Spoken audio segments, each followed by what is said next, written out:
오늘은 여호수아 2장 1절부터 말씀을 쭉 가려고 했는데 보니까 그 안에 이렇게 작은 토픽들이 한 3-4개로 나뉘어져서 그것을 조금 그 한 가지 정도로만 이야기를 하고 또 다른 부분은 또 다음 시간에 또 이야기를 함께 나누려고 합니다. 오늘 여호수아 2장을 1절에 보면 눈의 아들 여호수아가 시팀에서 2 사람을 정탐꾼으로 보낸다라는 이야기를 합니다. 시팀이라는 지명을 이렇게 언급을 했던 것은 지금 1장보다 더 선행되어지는 사건을 이야기하는 겁니다. 1장의 후반부, 그러니까 요단을 건너기 직전, 우리가 3일 만에 내가 요단을 건너겠다 이렇게 얘기를 했잖아요. 그리고 나서 이제 3일 안에 요단을 건너기 그 전에 요단을 들어오기 전 시팀에 있었을 때의 사건을 잠깐 다시 언급을 하는데, 이때 이제 정탐꾼을 보내는 그 사건입니다. 2명의 정탐꾼을 보내죠. 자, 이 정탐꾼을 보내면서 여호수아에게는 어떻게 보면 이게 그 뭐가 있다라고 해야 하나, 이게 그 40년 전에 아마 사건이 떠올랐을지도 모릅니다. 쓰라린 실패의 경험을 갖고 있었죠. 40년 전에 모세가 그 가데스에서 12명의 정탐꾼을 보내게 되죠. 그 중에 자기도 바로 그 정탐꾼에 포함이 되어져서 그 40일간 그 가나안 땅을 정탐하고 돌아오게 됩니다. 그런데 그 보고하는 과정 속에서 10명의 정탐꾼과 그 자신과 갈렙의 이야기가 서로 나뉘어지는 그런 엉뚱한 이상한 사건이 벌어지게 되는 거죠. 그런데 백성들은 참 공교롭게도 어떻게 보면 긍정적인 이야기에 더 반응을 해야 할 텐데 사람들의 심리가 그런 것 같아요. 오히려 부정적인 이야기에 더 많이 반응을 해버립니다. 그래서 부정적인 보고에 백성들이 반응해버린 결과 하나님으로부터의 어떻게 보면 진노를 사게 된 거죠. 그래서 40년간 이들은 이제 광야에서 이렇게 패회하고 방황할 수밖에 없는 그런 삶이 되어진 거죠. 그러니까 그때의 기억, 그때의 그 실패의 기억을 아마 이렇게 그 여호수아는 떠올렸을지도 모릅니다. 그래서 아마 이번에 정탐꾼을 보내는 데는 각 지파별로 1명씩 뽑아서 12명을 보낸 것이 아니라 2명만, 그것도 은밀히, 전에 같으면은 각 지파별로 1명씩을 뽑으니까 다 소문이 나가지고 그랬는데 은밀히 2명만을 이렇게 보내고 있는 그 장면을 보게 되어집니다. 그러면서 그가 그 정탐하라라고 이렇게 그 가나안 땅에 여리고성이죠. 여리고성 안으로 그 2명의 정탐꾼을 보냅니다. 자, 그 정탐하다라는 의미가 갖고 있는 그 뉘앙스가 있습니다. 그 정탐하다라는 그 히브리어가 갖고 있는 이 라라는 단어 안에는 어떤 의미가 들어있냐면, 하나님의 보낸 사자들에 의해서 전달된, 하나님의 사자죠. 하나님께서 보낸 그 사자들에 의해서 전달된 하나님의 말씀을 받고, 그리고 그 말씀을 이해한 다음에 그 말씀을 믿음으로 수용하여 바라보는 상태, 이것을 정탐이다라는 단어의 의미가 갖고 있는 뜻이에요. 그러니까 정탐하다라는 말은 눈으로 보다라는 말인데, 무엇을 보냐면 하나님의 말씀을 듣고 이해한 상태에서 그 관점으로 바라보는 것, 이게 정탐하다라는 거예요. 그러니까 이들에게 지금 정탐꾼들에게 무엇을 줬냐면 하나님의 메시지를 줬잖아요. 자, 무엇을 줬습니까? 가나안 땅을 너에게 차지하게 해주겠다라는 그 메시지를 주었어요. 그러면 이 말씀을 들었잖아요. 그러면 이 말씀의 의미를 이해하고 깨달은 다음에 이제 그 말씀의 견해를 가지고 이 말씀을 수용해서 이 견지를 가지고 뭐냐면 가나안 땅을 바라봐야죠. 가나안 땅을 그렇게 바라봐야 합니다. 그러니까 그게 정탐이다라는 의미예요. 그런데 이들은 어떻게 가나안 땅을 바라보았냐면, 그 모세 시대 때 다 가데스 바네아 가데스 사건으로 다시 돌아가서 그들에게도 지금 이제 정탐하라라는 이 메시지를 받게 되어지는 거죠. 근데 이들에게 있어서의 정탐하는 과정 속에서 둘로 나뉘는 정탐의 과정이 나타납니다. 우리가 잘 알고 있는 것처럼 첫 번째 부류는 어떤 부류입니까? 민수기 13장 25절부터 볼까요? 40일 동안 땅을 정탐하기를 마치고 돌아와 바란 광야 가데스에 이르러 모세와 아론과 이스라엘 자손의 온 회중에게 나와 그들에게 보고하고 그 땅의 과일을 보이고 모세에게 말하여 이르되 당신이 우리를 보낸 땅에 간즉 과연 그 땅에 젖과 꿀이 흐르는데 이것은 그 땅의 과일이니이다 하면서 이야기하고 난 다음에 그러나 이렇게 얘기하죠. 그러나 그 땅 거주민은 강하고 성읍은 견고하고 심이 클 뿐 아니라 거기서 아낙 자손을 보았으며 그와 함께 올라갔던 사람들은 이르되 우리는 능히 올라가서 그 백성을 치지 못하리라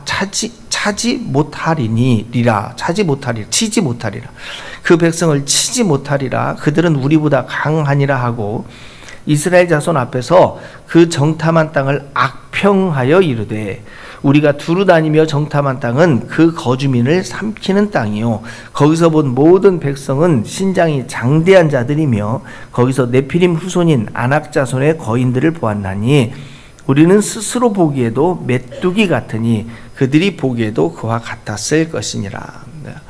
자, 왜 이런 보고가 나왔을까요? 이 보고가 나온 이유는 아까 얘기했던 것처럼 정탐하다라는 그 의미가 갖고 있는 그 뉘앙스를 그 단어의 의미를 정확하게 이해하지 못해서 이런 이야기를 하고 있는 겁니다. 자, 여기서 정탐하라라고 이야기하는 것은 그러니까 아까 정탐이 갖고 있는 그 단어가 풍기고 있는 그 뉘앙스로 이것을 보면 어떻게 보라라는 거냐면 하나님의 관점에서 가나안 땅을 보고 오라라고 이야기를 하는 거죠. 그러니까 정탐하다라는 것은 하나님의 관점에서 보라라는 거예요. 그러니까 하나님의 말씀을 받고 그 말씀을 이해하여 그리고 그것을 믿음으로 수용하는 것, 그런 자세와 태도를 가지고 세상을 바라보는 것, 전지적 작가 시점 이렇게잖아요. 그러니까 성경을 기록하신 분이 하나님이시기 때문에 전지적 하나님 시점, 하나님의 관점에서 이 세상을 보고 와야 하는데 가나안 땅을 탐지하고 와야 하는데 이들은 하나님의 관점에서 보고 온 것이 아니라 자신의 관점에서 지금 가나안 땅을 이야기하고 있는 거죠. 그러니까 결국은 이들에 있어서에 대한 실수는 어떤 실수냐면 하나님의 관점에서 만일 가나안 땅을 바라보았다면 이렇게 이야기하지 않았어요. 그러나 자신의 관점으로 이것을 보고 있으니까 이 땅을 우리가 치지 못할 것이다. 차지하지 못하게 될 것이다. 그러면서 그 땅을 악평하고 그리고 자기 스스로도 메뚜기 떼 같다. 그리고 그들이 우리를 봐도 그렇게 보일 것이다. 라는 이런 부정적인 이야기를 할 수밖에 없었던 거죠. 왜 이런 이야기가 나올 수밖에 없었냐면 자기의 눈으로 바라봤기 때문에 그래요. 자기의 생각으로. 하나님적 관점이 되지 못해서 그런 거죠. 자, 반면에 여호수아와 갈렙은 어떻게 그걸 바라보고 보고하고 있습니까? 민수기 13장 30절에 갈렙의 얘기도 모세 앞에서 백성을 조용하게 하고 이르되 우리가 올라가서 그 땅을 취하자 능히 이기리라 라고 이야기하는 겁니다. 자, 민수기 14장 6절에 보면 여호수아의 이야기입니다. 그 땅을 정탐한 자 중 눈의 아들 여호수아와 여분네 아들 갈렙이 자기들의 옷을 찢고 이스라엘 자손의 온 회중에게 말하여 이르되 우리가 두루 다니며 정탐한 땅은 심히 아름다운 땅이라. 자, 여호와께서 우리를 기뻐하시면 우리를 그 땅으로 인도하여 들이시고 그 땅을 우리에게 주시리라. 이는 과연 젖과 꿀이 흐르는 땅이니라. 다만 여호와를 거역하지는 말라. 또 그 땅 백성을 두려워하지 말라. 그들은 우리의 먹이라. 그들의 보호자는 그들에게서 떠났고 여호와는 우리와 함께 하시느니라. 그들을 두려워하지 말라 하나. 이렇게 이야기했어요. 자, 한쪽에서는 우리는 메뚜기 떼만도 못하다. 그들이 보았을 때도 그렇게 될 것이다. 라고 이야기하고 다른 한편에서는 아니다. 그들이 우리의 먹잇감이다. 라고 이야기를 하고 있는 겁니다. 어떻게 이렇게 같은 가나안 땅을 정탐하고 와서 서로의 이야기가 이렇게 다를 수가 있었을까요? 여러분 어떻게 해서 이렇게 다르다라고 얘기할까요? 한쪽에서는 우리는 분명히 올라가면 그들은 거인이기 때문에 우리는 100% 질 수밖에 없다. 우리는 그 땅을 차지할 수 없다. 우리 차라리 돌아가자. 이렇게 얘기하는 한 부류가 나왔고, 다른 한 부류는 아니다, 이 땅은 충분히 우리가 차지할 수 있다, 그 땅은 그들은 우리의 먹이다, 먹잇감밖에 되지 않는다, 그러니까 두려워하지 말라라는 이야기가, 어떻게 하면 이렇게 서로 다른 이야기가 나올 수 있었을까요? 여러분 같으면은 이 서로 완전히 극단적인 서로 다른 이 이야기 속에서 어떤 이야기를 여러분은 이렇게 선호하시고 채택하시렵니까? 이 말씀 속에서 결국은 우리에게 주는 큰 교훈이 있어요. 우리가 이 세상을 살아가는 데 있어서 어떻게 세상을 바라보아야 하느냐라는 거죠. 그러니까 이것을 바라보는 것에 대해서 이렇게 커다란 차이점을 가지게 된 것이 바로 어떤 관점에서 무엇을 기준으로 바라보았느냐가 바로 이러한 다른 견해를 만들어냈다라는 겁니다. 결국 여호수아와 갈렙이 그들이 그런 이야기를 하게 되어졌던 배경은 뭐냐면, 여호와의 관점에서, 하나님의 관점에서 지금 그들을 바라보고 있었기 때문에 그렇죠. 그러니까 지금 여호수아와 갈렙이 무엇을 말하고 있냐면, 민수기 14장 8절을 다시 보면, 여호와께서 우리를 기뻐하시면 우리를 그 땅으로 인도하여 들이시고 그 땅을 우리에게 주시리라. 그러니까 내가 하는 것이 아니라 누가 해주신다? 여호와 하나님께서 해주시기 때문에 우리는 얻을 수 있다라는 거예요. 그러니까 그러나 10명의 정탐꾼의 관점은 뭐냐면, 우리가 지금 이 땅을 전쟁을 해서 이걸 우리가 차지해야 하는데, 우리가 스스로 보기에도 우리는 전쟁하기에는 메뚜기만 또 못한다는 거죠. 그러니까 내가 하려고 하니까 할 수 없는 거고, 이쪽은 하나님께서 해주시기 때문에 가능하다라고 지금 이야기하는 거예요. 그러니까 어떤 관점으로 이 세상을 바라보느냐에 따라서 완전히 다른 결과물을 낸다라는 겁니다. 결국 할 수 없다라는 이야기를 들었던 그 200만에 가까운 그들의 이야기는 결국은 민수기 14장 1절부터 이렇게 나타나죠. 온 회중이 소리를 높여 부르짖으며 백성이 밤새도록 통곡하였다. 그리고 이스라엘 자손이 다 모세와 아론을 원망했고, 그리고 차라리 14장 4절에 한 지휘관을 세우고 애굽으로 돌아가자, 이렇게 이야기합니다. 왜 이들은 모세와 아론을 원망하고 자신이 지금 누리고 있었던 자유조차도 포기하고 애굽으로 돌아가서 다시 기꺼이 노예가 되기를 원하고 있었냐는 거죠. 참 신기하지 않아요? 지금은 자기네들이 400년 동안 노예로 살면서 고통당했잖아요. 그래서 자유의 몸을 갖고 싶어서 그렇게 부르짖었는데, 막상 자유를 주니까 지금 이들이 뭐라고 얘기하냐면, 자기에게 자유를 주었던 모세와 아론에게 원망하면서 다시 돌아가 애굽에서 종되자, 지금 이렇게 이야기하고 있잖아요. 이들이 자유를 얻도록 도와줬던, 그죠? 오히려 아론과 모세에 대해서 이들은 오히려 어쨌든 하나님께서 하셨지만 아론을 통해서, 그리고 모세를 통해서 자신들에게 자유를 준 그 대상에게 고마움을 표현해야 하는데, 오히려 고마움을 표현하기보다는 지금 원망하고 있다라는 거죠. 왜 이들은 고마움을 표현해야 할 대상에게 원망을 표현하고 있을까요? 왜 그들에게 대해서는 불평을 말하고 있을까요? 결국 세상을 바라보는 관점이 잘못되어졌기 때문에 그래요. 하나님의 관점으로 세상을 바라봤더라면 오히려 그들은 그들에 대하여, 모든 이들에 대하여 아마 감사하며 기다릴 수 있을 것입니다. 그런데 자신의 관점에서 현재적 상황을 바라보고 있기 때문에 불평하고 있다라는 거죠. 하나님의 관점에서 세상을 바라보지 못하면 결국 우리는 불평할 수밖에 없어요. 왜냐하면 하나님을 신뢰하지 못하고 있기 때문에 그렇습니다. 하나님을 신뢰하지 못하면 고마워해야 할 대상에 대해서 우리는 원망하게 돼 있어요. 우리의 인생도 마찬가지예요. 만일 우리가 하나님의 관점으로 인생을 바라보고 그리고 그렇게 인생을 살아간다면 우리는 늘 감사할 수 있을 겁니다. 왜? 하나님이 하시니까. 그런데 하나님의 관점으로 세상을 바라보지 못하고 나의 관점으로 세상을 바라보고 있다면 우리는 늘 불평할 겁니다. 왜냐하면 하나님이 하시지 못하고 내가 해야 하는데 내가 할 수도 없기 때문에 그렇습니다. 결국 하나님의 관점으로 바라보면 우리는 무엇을 얻을 수 있냐면 하나님에 대한 신뢰를 얻게 되는 거죠. 그런데 하나님의 관점으로 바라보지 못하는 자들의 특징은 뭐냐면 결국은 하나님을 신뢰할 수 없게 되는 거죠. 하나님의 관점으로 보지 못하기 때문에 세상에 대한 내가 해야 하잖아요. 세상을. 모든 것들을. 그러니까 결국 세상에 대한 막연한 두려움을 가질 수밖에 없어요. 그러니까 생기지도 않은 것에 대해서 염려할 수밖에 없어요. 그래서 하나님의 관점으로 세상을 바라보기 위해서는 우리에게 무엇이 필요하냐면 믿음이 필요한 거예요. 믿음이. 어찌 보면 하나님께서 우리에게 이 세상을 정탐하라고 지금 말씀하고 있는지도 몰라요. 이 세상을 여러분 정탐하라 라고 말하는 것은 하나님의 관점으로 하나님의 말씀을 듣고 그것을 이해하여 하나님의 관점으로 이 세상을 바라보라 라고 우리에게 말씀하고 있는 거죠. 여러분 이 세상을 어떤 눈으로 바라보고 있습니까? 하나님의 관점으로 바라보고 있나요? 아니면 내가 주관이 돼서 세상적인 눈을 가지고 세상을 바라보고 있나요? 우리 학교 킨더에 이제 입학하는 경우들을 보면 킨더나 아니면 이제 선교원 쪽에 프리킨더 쪽에 입학하는 사람들을 보면 동탄 안에 어떻게 보면 유치원이나 어린이집의 수요가 많지 않습니다.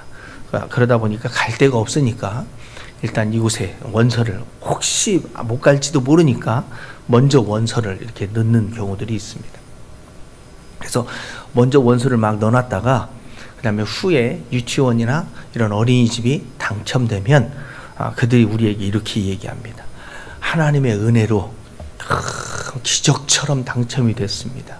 너무 감사하다고 하나님께 너무 감사를 드린다고 하면서 빠이빠이 하고 그쪽으로 가는 모습을 봅니다. 참 아이러니한 거죠. 하나님의 은혜라면 하나님의 말씀으로 자녀를 양육하는 것에 최우선을 둬야 할 텐데 아직 초등학교도 아니에요. 가나다라 배우는 것도 아니고 어쨌든 그런데 그들에 대한 두려움은 뭐냐면 그죠? 하나님에 대해서 배울까봐 두려워하는 건지 아니면 세상적인 것을 못 배울까봐 두려워하는 건지. 지난주일 우리가 입학 설명을 했잖아요. 입학 설명회를 하면서 오리엔테이션이죠. 오리엔테이션. 특별히 입학 설명회를 우리 학교는 하지 않는 이유가 이미 킨더의 숫자가 다 올라오기 때문에 두세 명만 뽑으면 되기 때문에 뭐 입학 설명회까지 하면서 두세 명을 뽑을 필요는 없을 것 같아서 그냥 오리엔테이션으로 이제 대체하는 거죠. 그래서 하나님의 사람이면 하나님의 말씀으로 자녀를 양육해야 한다라고 이렇게 이야기를 할 때 동일하게 반응하는 경우가 있어요. 옛날에 우리 학교를 나가신 분들도 아버지들이 항상 문제인 것 같아요. 어쨌든 그런 똑같은 이야기를 하셨던 분이 계셔요. 이들이 우리 학교에 있다가 정말 그리스도인 될까봐 걱정하시는 분들이 있어요. 그래서 진화론도 좀 배우고 좀 세상적인 것도 좀 배우고 해야 하는데 창조론을 배워서 얘가 진짜 기독교 골수분자가 될까봐 겁나가지고 학교를 못 갈 것 같다. 이렇게 옛날에 그 학교를 나가셨던 분도 그런 이야기를 하면서 나갔던 분들이 있어요.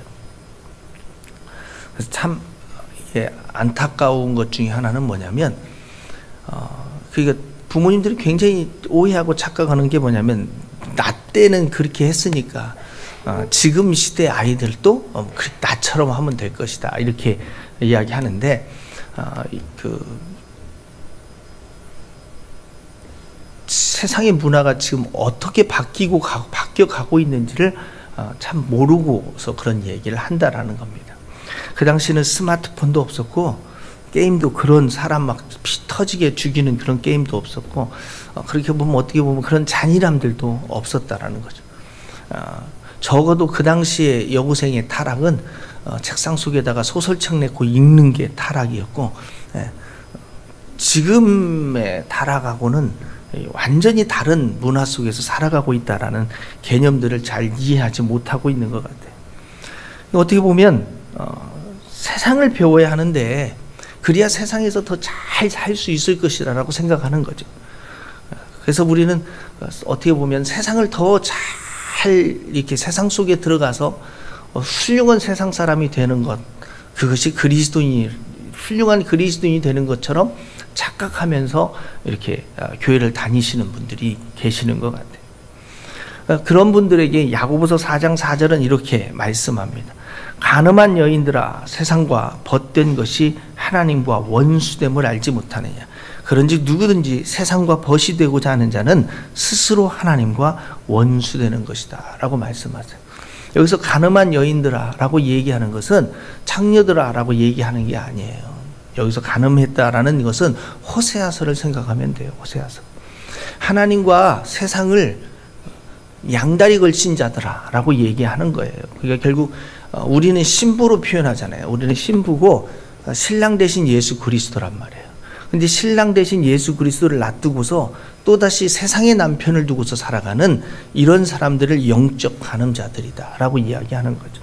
그 영적 간음자들아 여인들아 세상과 벗된 것이 하나님과 원수됨을 알지 못하느냐는 거죠. 누구든지 세상과 벗이 되고자 하는 자는 스스로 하나님과 원수가 된다라는 겁니다.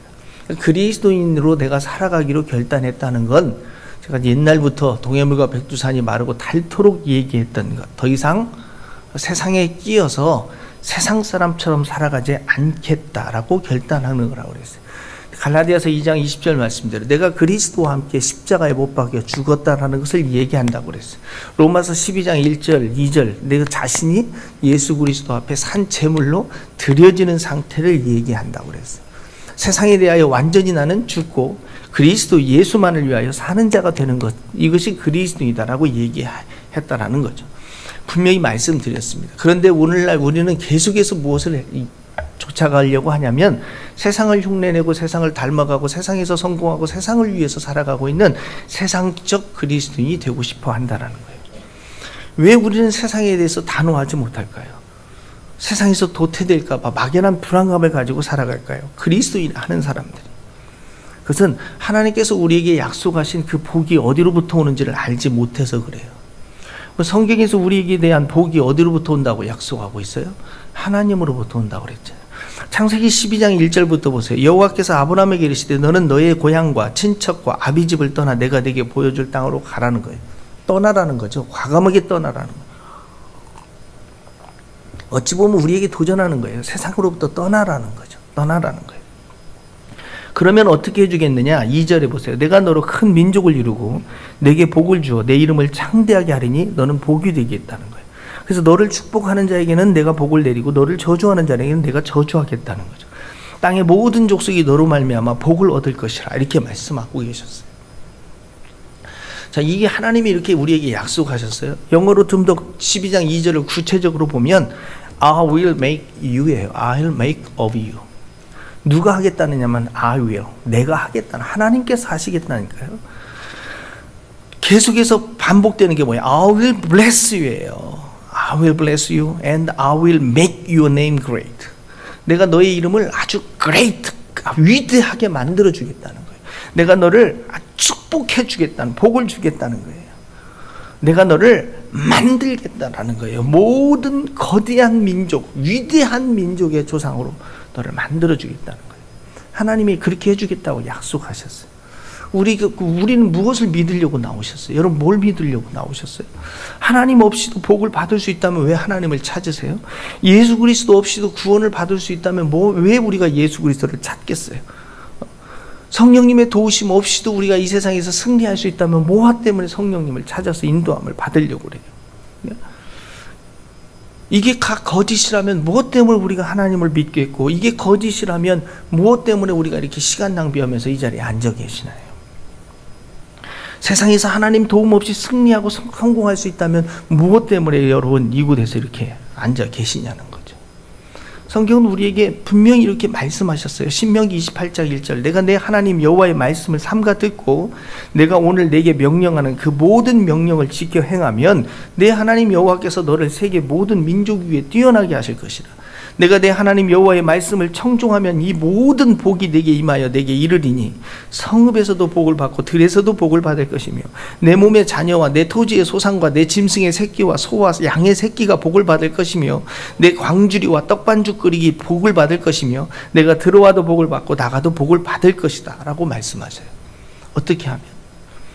하나님과의 올바른 관계 속에 머물러 있으면, 하나님의 말씀을 청종한다라는 것, 결국 하나님과의 바른 관계 속에 머물러 있으면 하나님이 복을 주시겠다라고 약속하셨어요. 그러면 우리 스스로가 하나님의 복을 누리기 위해서 어떠해야 돼요? 하나님과 올바른 관계 속에 있어야겠죠. 그리고 우리의 자녀도 하나님과의 복을 누리게, 하나님의 그 복을 누리도록 어떻게 해야 돼요? 하나님을 알게 해야겠죠. 그리고 그 하나님과의 올바른 관계 속에 머물 수 있도록 해야겠죠. 그게 부모의 역할이잖아요. 가나안 땅을 어떻게 소유할 수 있어요? 가나안 땅을 어떻게 소유할 수 있어요? 그들이 전쟁을 통해서 이김을 통해서요.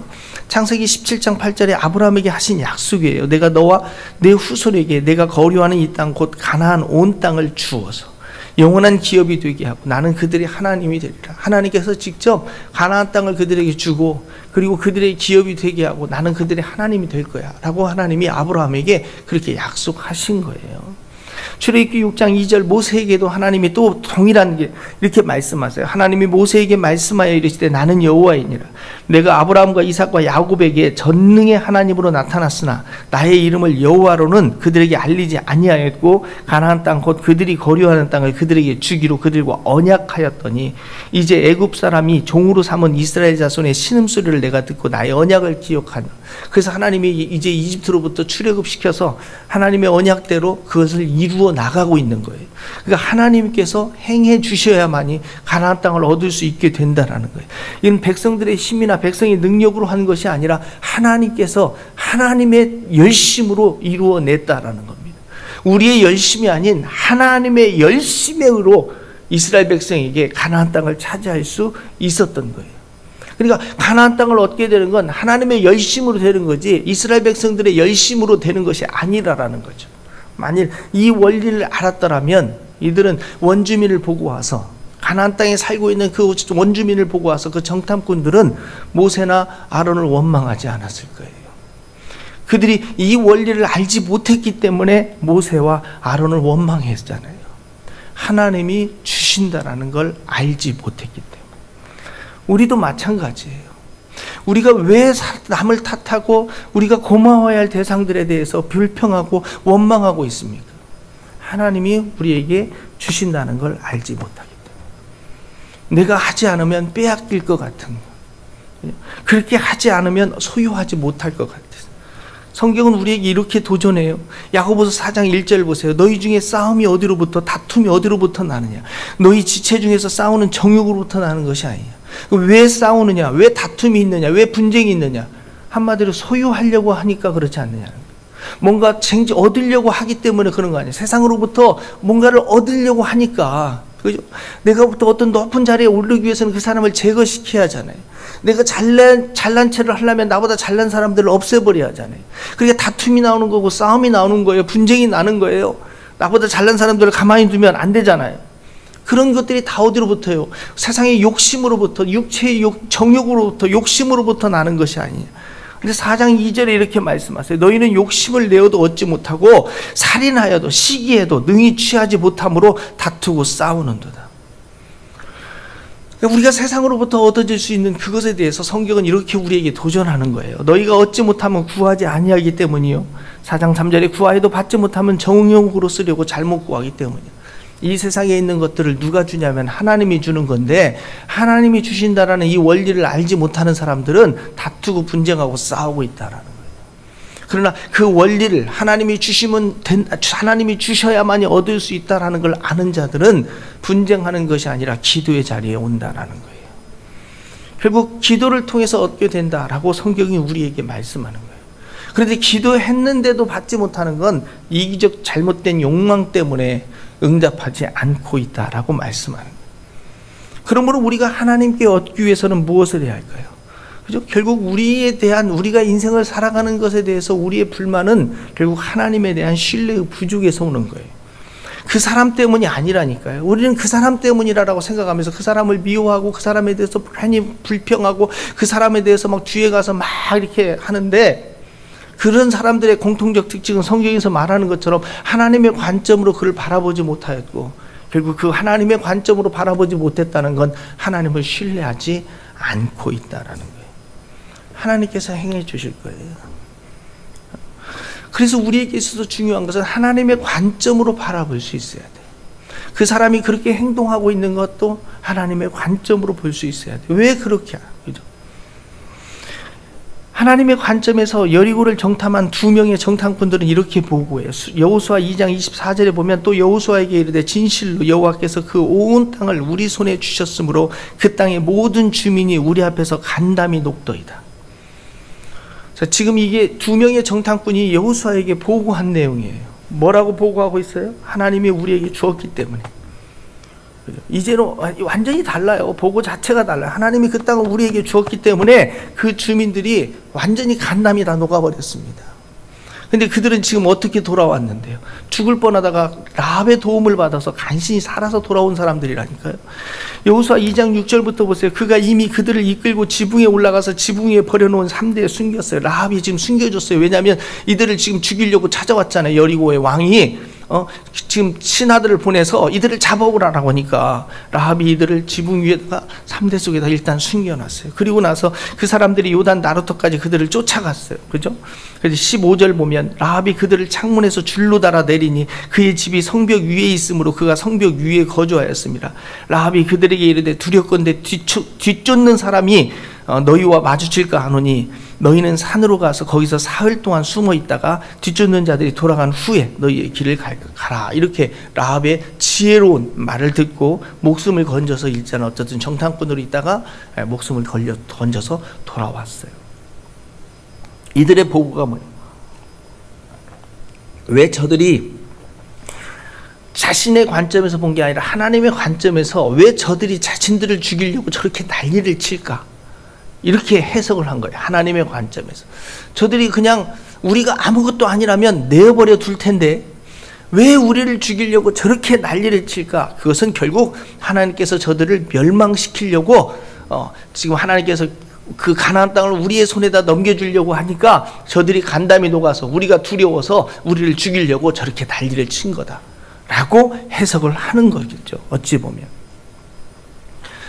하나님의 관점에서 바라본다면 자신들이 이러한 상황, 이런 오히려 어려운 처지에 놓이게 된 것조차도 오히려 그들은 달리 바라볼 수 있게 된다라는 겁니다.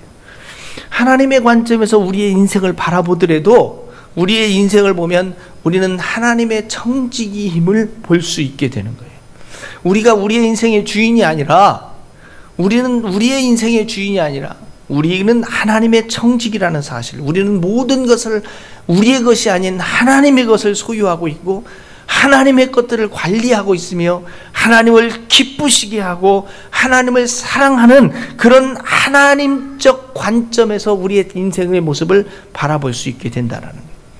문제는 뭐냐면 그것을 잘못 볼 때, 뒤바뀔 때 이게 문제가 생기는 거죠. 모든 것이 내 인생이고 내 것인 것처럼 생각할 때 문제가 되기 시작한다는 겁니다. 어린 자녀에게, 그죠? 어린 아이에게 과자를 한 봉지를 주면서, 그죠? 우리가 그러잖아요. 하나만 이렇게 그 한 봉지를 주고서 하나만. 물론 잘 주는 애도 있지만 대부분 이제 그 과자 봉지를 소유한 아이는 싫어. 왜 싫어해요? 이제 자기 것이 됐으니까, 내 것이 됐으니까.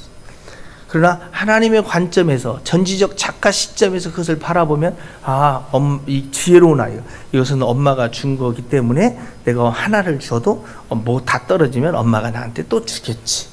이렇게 지혜로운 사람이 있다면 다 주려고 하지 않겠어요? 다 나눠주지 않겠어요? 엄마가 또 주니까. 어떤 관점으로 인생을 바라보느냐도 마찬가지예요.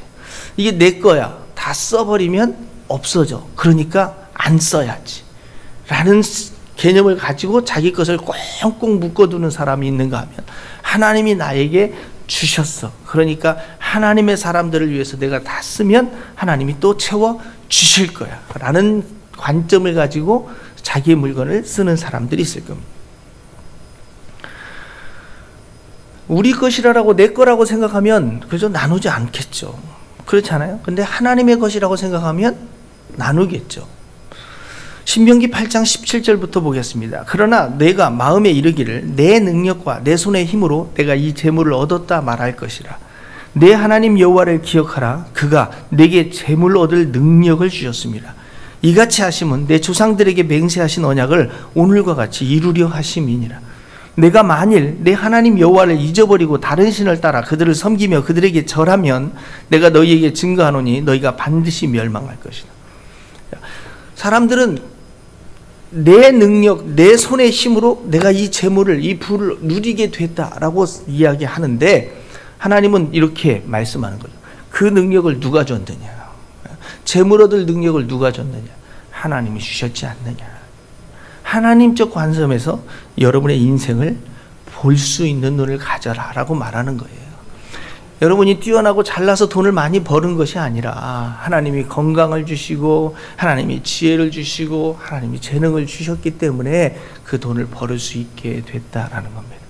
하루아침에 아파갖고 병원에 입원해 보세요. 어떻게 되겠어요? 아무것도, 그죠? 아니면 오늘 저녁에 우리가 천국에 가게 된다고 생각해 보세요. 지금까지 이 땅에서 그 모든 수고와 노력이 다 헛된 것일 수밖에 없다라는 겁니다. 그래서 어떤 관점을 가지고 살아가느냐가 굉장히 중요하죠. 개에 대한 방송, KBS에서 요즘 개는 다시 훌륭하다, 뭐 이렇게. 그렇죠. 개는 훌륭한데 문제가 누구냐면 그 개를 키우는 주인. 지난번에도 언젠가 말을 했지만, 개를 너무 이뻐하고 개를 너무 사랑해주면, 근데 그거하고 똑같아요. 저는 자녀 교육을 하면서 애를 너무 자기 자녀를 하나만 나놓고 너무 이뻐하고 너무 사랑해주면 개 되는 거하고 똑같아요. 결국은 어떤 거냐면, 개가 주인으로부터 보호를 받아야 하는데, 너무 사랑을 받다 보면 이 개가 착각한대요. 자기가 주인을 보호해야 한다는 보호자로 자기의 신분이 바뀐다는 거예요. 그 다음부터는 그 주인을 보호하기 위해서 누가 옆에만 나타나면 물어버리고 짖고 사나운 개가 되어버린다는 거예요. 누구 때문에? 주인이 개념을 잘못 심어줘가지고. 그래서 그 개를 바꿔주는 방법 중에 하나는 뭐냐면, 이렇게 이야기한다고 하잖아요. 그 개는 그 개를 훈련시킬 때, 짖는 개, 무는 개를 바꿔줄 때 어떻게 하냐면, 너는 이제 더 이상 나의 보호자가 아니야. 내가 할게. 너는 하지 마. 하면서 그 개를 자꾸 가로막으면서 내가 할게. 내가 너의 보호자야. 네가 하는 게 아니야. 라고 하면서 그 개가 하려고 하는 그 일들을 막아버려서 못하게 하면 그 개가 그 다음부터는 평안해진대요. 우리도 마찬가지죠. 어떻게 보면 세상에서 평안함을 잃어버리고 조급하고 마음이 불편하고, 그래서 불만이 가득 차면서 이 세상에서 지쳐서 살아가고, 감사해야 할 대상에 대해서, 내가 고마워야 할 대상에 대해서 오히려 불평하면서 살아가고 있다는 것은, 내가 이 땅에 내 인생을 내가 책임지려고 하는 잘못된 주인의식을 가지고 살아가고 있기 때문이다라는 거죠. 여러분의 주인은 하나님이십니다. 고린도전서 6장 19절에 분명히 말씀하세요. 너희 몸은 너희가 하나님께로부터 받은 바 너희 가운데 계신 성령의 전인 줄을 알지 못하느냐. 너희는 너희 자신의 것이 아니다. 값으로 산 것이 되었으니 그런즉 너희 몸으로 하나님께 영광을 올려드려라. 여러분의 인생이 여러분의 것이라고 생각하면서 오늘도 지쳐있거나 힘들어하는 분들을 향해서 무언가를 막 하려 하면서 안 되기 때문에 불평하고 있는 자들을 향해서 하나님은 이렇게 말씀할 거예요. 괜찮아, 내가 할게. 괜찮아, 내가 할게. 하나님이 여러분에게 오히려 그렇게 얘기해요. 그것은 내가 할 거야. 너는 안 해도 돼. 내가 할게. 괜찮아. 힘들지 마. 괜찮아. 성경은 우리에게 이렇게 도전합니다. 수고하고 무거운 짐진 자들아 다 내게로 오라. 내가 너희를 쉬게 하리라. 여러분이 정말 하나님을 신뢰하고 믿는다면 여러분의 인생을 한번 주님께 맡겨보세요. 뭐하러 그렇게 힘들게 사세요? 좀 쉬시면서 사세요. 주님이 한다 하잖아요. 주님이 하신다고 하잖아요. 주님께서 하실 수 있도록 해드리는 것, 이것은 저는 그것이 믿음이요 신앙생활이라고 봐요. 어린아이를 이렇게 볼 때 애가 혼자서 막 뭔가 힘든 일을 하려고 할 때 옆에서 도와주고 싶어도 애가 도와주려고만 하면 막 큰 소리 치고 막 그러면 내가 한다니까! 그러면 부모도 못 도와주고 애가 시끄러우니까 그냥 옆에서 가만히 바라보고 있잖아요. 근데 애가 하다가 안 되면 엄마, 아빠 나 좀 도와줘 라고 얘기할 때 그 기쁨으로 아이를 도와주잖아요. 그죠? 어찌 보면 하나님도 그러고 계신지 몰라요. 내가 하겠노라라고 막 그렇게 막 그 스트레스 받아가지고 막 그렇게 막 승질 내면서 살고 있는 사람들을 바라보면서 주님이 도와주고 싶어도 말 못하고 묵묵히 바라보고 있는지 몰라요. 아마 우리가 들을 수 없는 그런 상태에 돌입했기 때문에 그렇게 막 어떻게 보면 내 생각이 너무 가득해서 하나님의 음성을 듣지 못하고 있는지도 몰라요. 그때 주님은 이렇게 여러분에게 말씀할 거예요. 내가 도와줄까? 내가 도와줄까? 성령님이라는 이름 자체가 보혜사라는 의미가 뭐예요? 헬퍼예요. 헬퍼. 하나님은 우리를 도우심을 통해서 영광 받으신대요. 그래서 하나님이 우리를 도울 수 있도록 기도하라라고 성경은 우리에게 도전하는 거예요. 기도조차 하지 힘들어서, 그죠? 어떻게 보면 인생이 힘들어서 기도조차 하지 못하고 살아가고 있는, 아니면 인생이 너무 바빠서 기도조차 하지 못하고 살아가고 있는 그런 불쌍한 인생이 있지 않습니까? 주님의 음성을 들어보세요. 내가 할게. 괜찮아. 내가 할게. 괴로우세요? 힘이 드세요? 주님을 바라보세요. 주님이 이렇게 말씀할 거예요. 나의 관점으로 다시 한 번만 바라봐. 내가 하고 있지 않니? 내가 하고 있지 않니? 왜 네가 하려고 그렇게 힘들어할 필요가 뭐가 있니? 너는 나의 것이요. 너의 인생은 내가 붙드심에 의해서, 나의 붙드심에 의해서 내가 이끌어가고 있지 않니? 네가 앞서가려 하지 말고 나만 따라온다면 내가 반드시 I will make you. 너를 만들어줄 거야. 내가 너를 높여줄게. 내가 너의 하나님의 위대한 사람으로 세워줄게. 나만 인정하고 나만 따라와. 나의 관점으로 이 세상만을 바라볼 수 있다면 너의 인생은 반드시 모든 사람에 의해서 축복받는 그 길을 가게 될 거야. 아마 하나님이 우리에게 이렇게 말씀하실 거예요. 이 시간에 주님 앞에 모든 걸 다 내려놓고 한번 기도하며 나아가기 원합니다. 혹시 살아가면서 힘들거나 지쳐있거나 낭망하거나 아니면 내 생각대로 내 뜻대로 되지 못하여서 불평하며 살아가고 있지는 않습니까? 주님은 우리에게 도전합니다. 괜찮아, 내가 할게. 하나님께서 하신다라고 우리에게 말씀하십니다. 주님 앞에 내어 맡기면 수고하고 무거운 짐진 자들아 다 내게로 오며 주님은 우리를 쉬게 해주겠노라라고 약속하고 있습니다. 주님만 바라보면서 이 시간에 고백하며 나아갈 수 있으면 좋겠습니다. 함께 그런 고백으로 주님 앞에 나아가겠습니다. 눈을 들어 주를 보아라. 내 모든 염려 주께 맡겨라. 슬플 때에 주님의 얼굴 보라. 사랑의 주님 안식 주리라.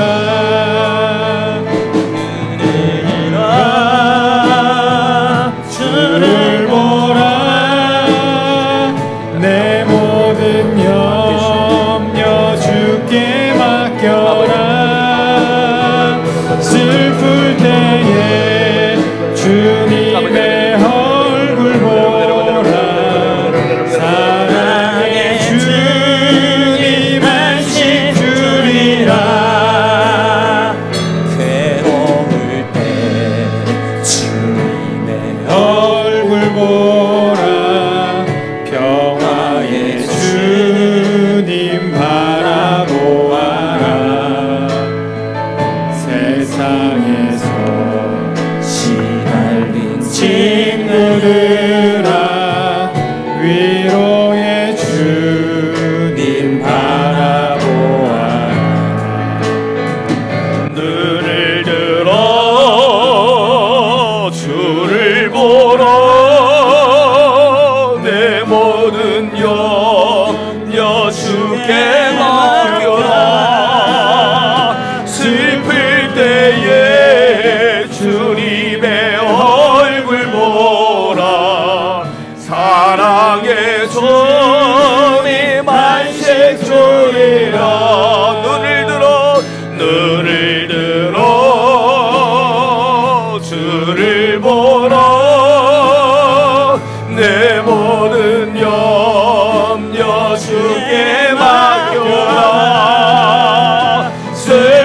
슬플 때에 주님의 얼굴 보라. 사랑의 주님 안식 주리라. 힘이 없고 내 마음 연약할 때 능력의 주님, 능력의 주 바라보아라. 주의 이름 부르는 주의 이름 부르는 모든 자 힘주시고 늘 지켜주시리. 눈을 들어 주를 보러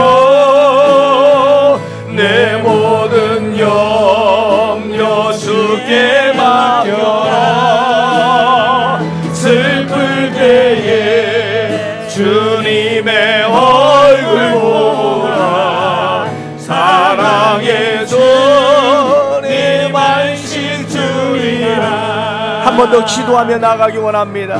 우리가 힘들고 어려웠던 것들, 그것은 주님을 구하지 아니하고 주님을 찾지 못했기 때문은 아니었는지 이제 결단하며 모든 것을 주님 앞에만 나와 기도함으로 주의 얼굴을 바라봄으로 해결하겠습니다. 주님의 관점에서 보겠습니다. 이런 결단을 가지고 주님 앞에 다시 한번 기도하며 나아가겠습니다. 함께 기도합니다. 주여 아버지 하나님, 이 시간에 우리가 주님 앞에 기도합니다. 아버지 하나님, 우리의 기도를 들으시고 응답하여 주옵소서. 우리가 지금까지 아버지 하나님의 나의 관점으로만 아버지 하나님의 세상을 바라보며 아버지 하나님의 힘들어하고 아버지 하나님 지쳐있었을 때가 많았음을 고백하며 이제는 주의 관점으로 보겠습니다. 아버지 하나님, 이제는 아버지 하나님이여 주님의 입장에서 아버지 하나님의 모든 것들을 바라볼 수 있는 눈을 열어야 가까이 오소서. 이제는 아버지 하나님 하나님 기도함으로 하나님 앞에 구하며 원합니다. 아버지 하나님, 하나님을 들어주시고 아버지 하나님을 베풀어 주여 주님 앞에만 나와 싸우리. 하나님 들으시고 아버지 하나님 응답하여 주옵소서. 주님 도와주옵소서. 눈을 들어 주를 보러 내 모든 염려 주께 맡겨라. 슬플 때에 주님의 얼굴 보라. 사랑의 주님 안식 주리라. 하나님 사랑의 눈으로, 하나님 사랑의 눈, 너를 어느 때나 바라보시고 하나님 인자한 귀로서, 하나님 인자한 귀 언제나 너에게 기울이시. 어둠의 밝은 빛을 비춰 너의 작은 신음에도 응답하. 너는 어느 곳에 있든지 주를 수만 바라볼지라. 하나님 사랑의 눈으로, 하나님 사랑의 눈으로 너를 어느 때나 바라보시고 하나님 인자한 귀로서, 하나님 인자한 귀로서 언제나 너에게 기울이시니. 어둠에 밝은 빛을 비춰주시고 너의 작은 신음에도 응답하시니. 너는 어느 곳에 있든지 주를 향하고 주만 바라. 일어서서 찬양하겠습니다. 하나님 사랑의 눈으로, 하나님 사랑의 눈으로 너를 어느 때나 바라보시고, 하나님 인자한 귀로서 언제나 너의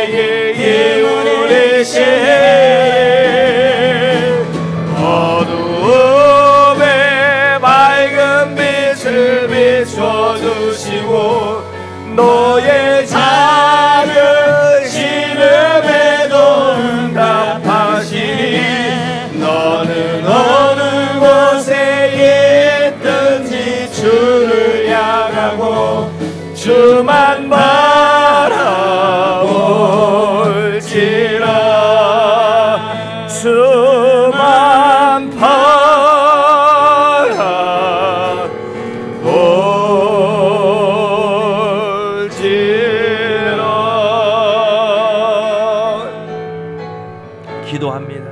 하나님, 우리의 연약함과 우리의 어리석음 때문에 하나님의 관점으로 바라보지 못하여 감사해야 할 대상들에 대하여 불평하고 있지는 않는지, 하나님을 높이며 찬양해야 할 우리가 하나님에 대하여 원망하고 있는 그런 어리석음이 없는지 오늘 이 시간 우리의 자신을 돌아봅니다. 아버지 하나님, 어떠한 상황과 여건 속에서도 하나님의 관점에서 이 세상을 바라볼 수 있는 눈을 허락하여 주시고 절대적으로 하나님만을 신뢰하였기에 우리가 감사함으로 나아갈 수 있는 우리 모두가 될 수 있도록 주님 도와주옵소서.